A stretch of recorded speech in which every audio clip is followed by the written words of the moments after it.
Michel Fournier, citoyen de Saint-Jean-sur-Richelieu. Salutations à tous. Je voyais qu'un petit préambule et mise en contexte, c'est un peu comme de l'éducation, on va dire.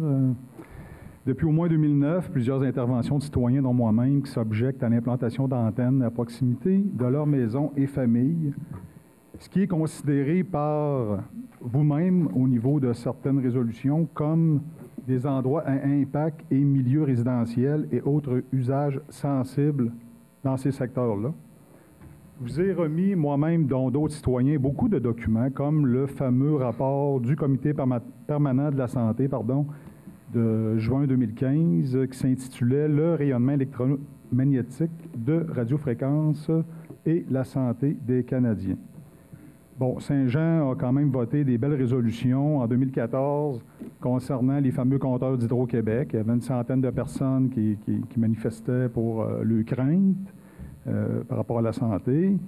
On a eu d'autres résolutions concernant d'autres antennes dans le quartier Saint-Eugène en 2011, justement, pour protéger des secteurs sensibles. Bon, là, j'ai vu passer qu'il y avait une autre demande d'usage conditionnel encore pour une tour qui va contenir probablement une dizaine d'antennes de Rogers au 658 route 219. Bon, j'espère que l'urbanisme va justement considérer que l'équipement en question, s'il est localisé à cet endroit-là, oui, c'est pas un volume résidentiel comme le quartier Prévert ou le quartier Saint-Eugène, pardon. Il n'y a pas la même densité d'humains, mais il y a quand même le quartier de la rue Gérard-Lécuyer alentour, qui est encore beaucoup plus près. C'est quoi un usage sensible? Est-ce que c'est...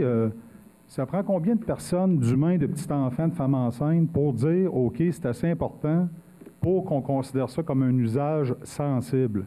Une garderie, une école, un quartier ou seulement une centaine de maisons, quelques maisons, une cinquantaine d'enfants. Donc, la fameuse demande ici d'usage conditionnel, c'est encore une fois proche de maisons et de quartiers résidentiels. Et j'espère, encore une fois, comme que je disais, l'urbanisme, est-ce qu'elle va vraiment faire un travail impeccable à savoir, est-ce qu'il y a d'autres endroits techniquement possibles pour installer ces fameuses antennes-là? D'ailleurs, Rogers a au moins 7-8 tours à Saint-Jean, dont 4-5 antennes qui émettent divers radiofréquences entre 700 et 2000 MHz. Bref, il y en a quand même plusieurs. Ma question est la suivante. À un moment donné, il faut que j'en vienne à une question, n'est-ce pas? Avez-vous au préalable ou allez-vous informer au moins plus spécifiquement les résidents du fameux secteur rue Gérard-Lécuyer et alentour qu'il y a eu cette demande-là d'envoyer des lettres et pas juste leur dire « Attention, il va y avoir quelque chose qui va être esthétiquement laid près de chez vous ». Également des informer de l'avis numéro 208 de 2011 du Centre international de recherche du cancer de l'Organisation mondiale de la santé qui classe ces champs électromagnétiques de radiofréquence comme étant potentiellement cancérogènes pour l'homme. Première question. La deuxième, vous savez, M. Fecteau, je suis venu quand même plusieurs fois poser une question à savoir, bon, quel geste concret et mesurable que Saint-Jean peut poser en lien avec les demandes répétées de citoyens pour réduire la pollution électromagnétique de radiofréquence. Finalement, c'est des micro-ondes, comme dans un four micro-ondes. C'est ça, c'est les deux questions. Je vais finir avec une petite anecdote.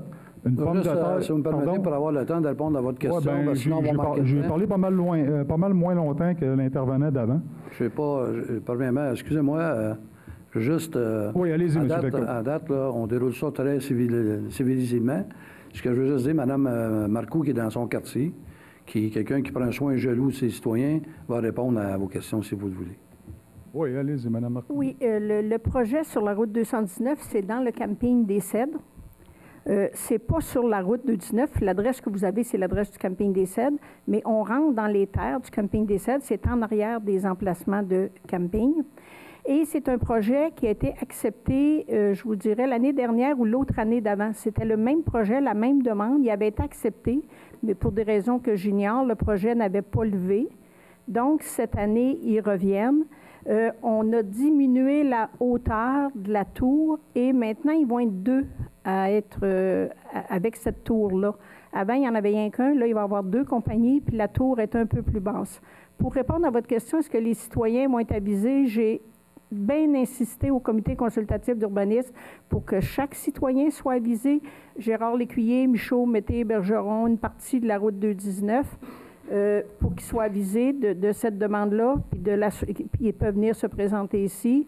Et également, il va y avoir un avis qui va être affiché là, tout près des boîtes postales. J'ai bien insisté pour qu'on la mette à un endroit où les gens vont la voir. Parce qu'il y a des boîtes, il y a des super boîtes à l'entrée de Gérard Lécuyer. Donc, si on met l'avis à cet endroit-là, les gens vont la voir. OK. Là, vous dites que la tour elle va être moins haute, mais présentement... Oui, de mémoire, là, je ne suis pas capable de vous dire exactement... Là, 128 pieds, là, la demande. Mais l'autre est plus basse. L'autre est un peu plus basse. Celle-là est 128 pieds, là, la demande actuelle. 128 pieds, mais l'autre était plus haut devant. Parce que je sais que ça va être plus bas, celle-là. OK. Puis quand vous dites que ça va être dans les terres, mais en fait... dans les terres. Quand tu rentres dans le camping des Cèdres, là, c'est complètement au fond des derniers emplacements. J'ai regardé sur Google Maps, puis on voit, même si ça serait dans le fond, si c'est dans le fond, ça va être les maisons du fond de l'Écuyer qui vont être le plus touchées, tout simplement. Parce que la profondeur du camping est la même profondeur que la zone résidentielle en question.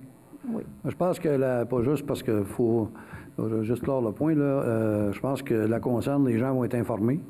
Alors, je pense que ce que Mme Marcoux nous dit, on va prendre des moyens que les gens soient bien informés. Ils vont pouvoir poser des questions qui sont là. Donc, je pense que au niveau de l'avis 208 de 2011 de l'Organisation mondiale de la santé, est-ce qu'ils vont le savoir? Est-ce que vous allez le mettre sur le site de la Ville, que cette chose-là existe? Là? C'est pas une petite annonce sur Kijiji, ça, là. Je vais le prendre en note. Je ne sais pas si on peut mettre un extrait dans l'avis, là, mais normalement, ce qu'on met comme avis public, c'est la demande qui est faite. Si les gens se présentent ici, moi, je peux m'occuper d'avoir des extraits de l'article, là, puis d'en faire mention, mais... Parce que l'avis en question, je vous l'ai quand même remis au greffe dans une de mes subséquentes parutions, là.